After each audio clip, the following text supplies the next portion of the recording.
My husband, let's call him James, 26M, and I, 26F, have been together since our early teens, and we got married last year and have a 6-month-old daughter together. She is the light of both our lives as we both came from broken homes and are trying to live a better life than we grew up in. My best friend, let's call her Carla, 23F, came into the picture a few years later. We used to live in the same neighborhood and casually started to hang out together. She lives with both her parents and siblings as she is studying to get her bachelor's degree. At first, she didn't like James. She said that he was clingy and tried to insert himself into our friendship too much.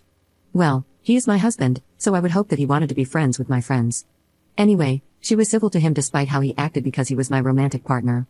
For context, James is on the spectrum, has BP type 2 and PTSD, and it causes him to be a little socially awkward and miss certain social cues and taboos. I love him regardless of it all. Over the last few years, we have been hanging out a lot more. She comes over for a few drinks, we go to movies, and even visit local attractions together. We all three have a good time, and my husband does try to make nights for just the two of us often too. However, last year James and I found out we were expecting a child together in January. At the time, I was working at a fast food place and started to feel nauseous. I threw up and immediately went to the doctor. Come to find out, I was 8.5 weeks pregnant. My life changed, and I had become busier preparing for motherhood. Carla saw me less and less, and we couldn't talk as much.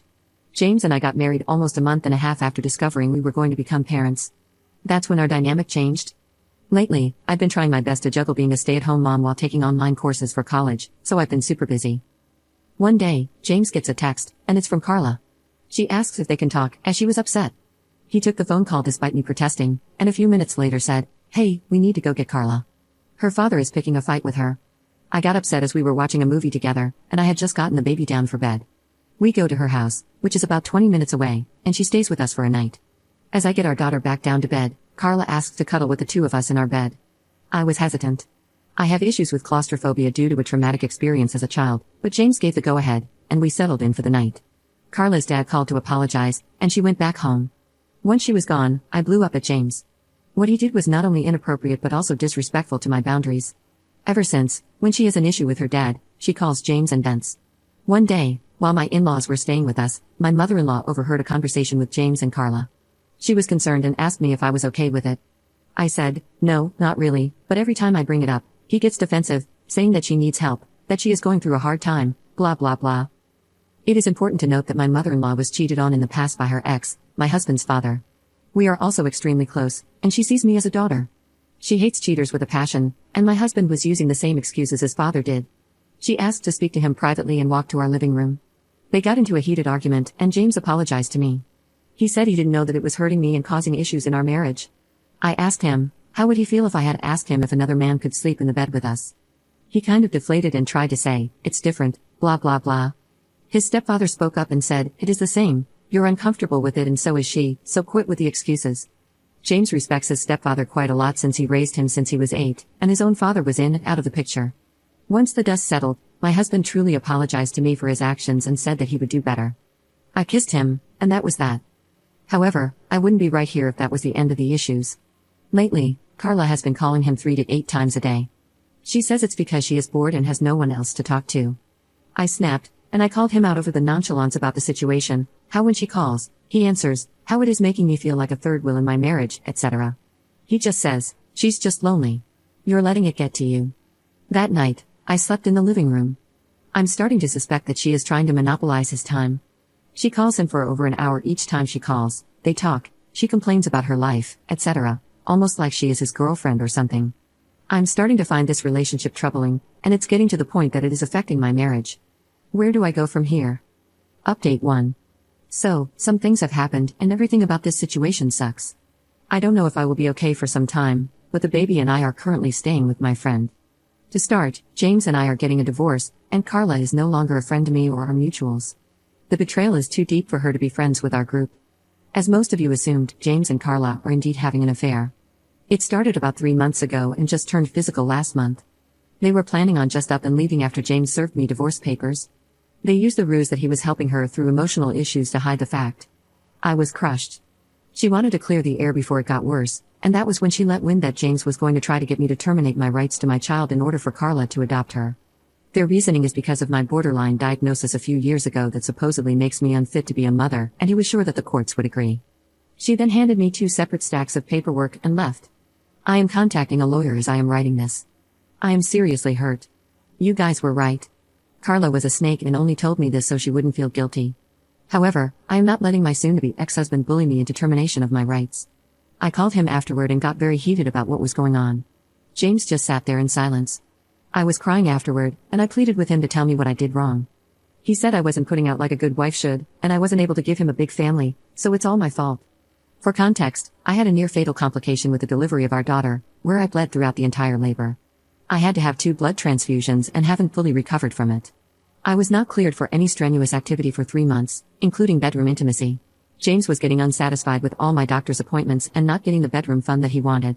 Meanwhile, I was hurting and ended up needing another procedure to remove some placenta that didn't naturally come out.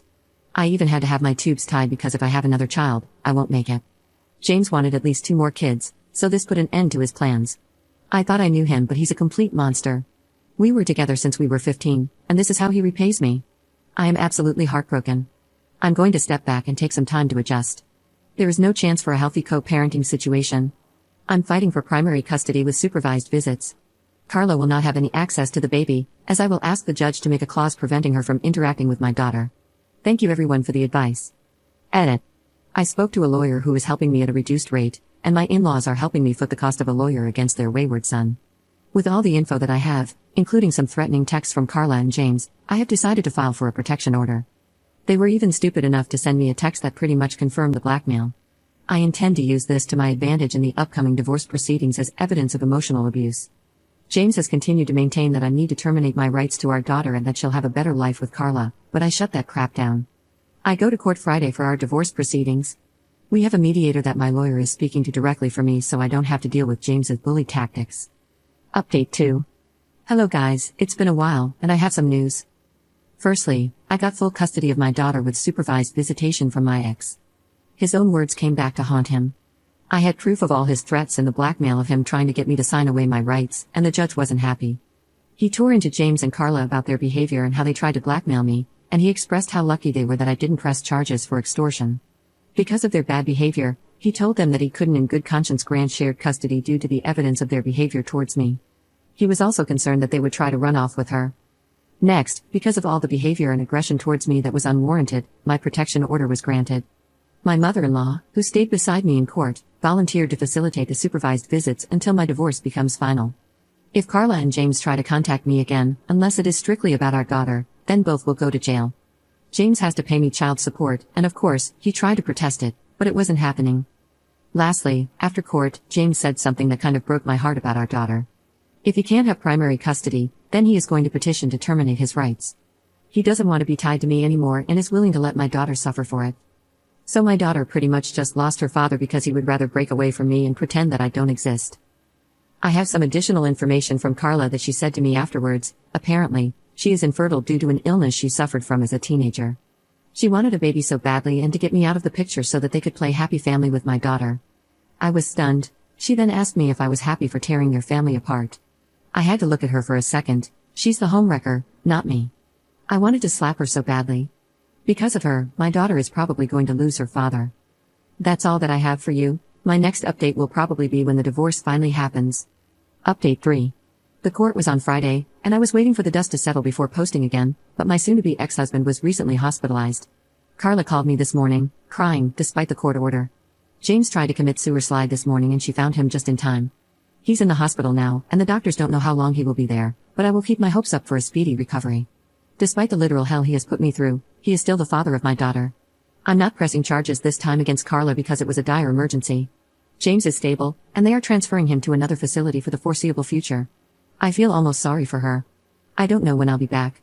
I have a lot to deal with and emergency care to plan for.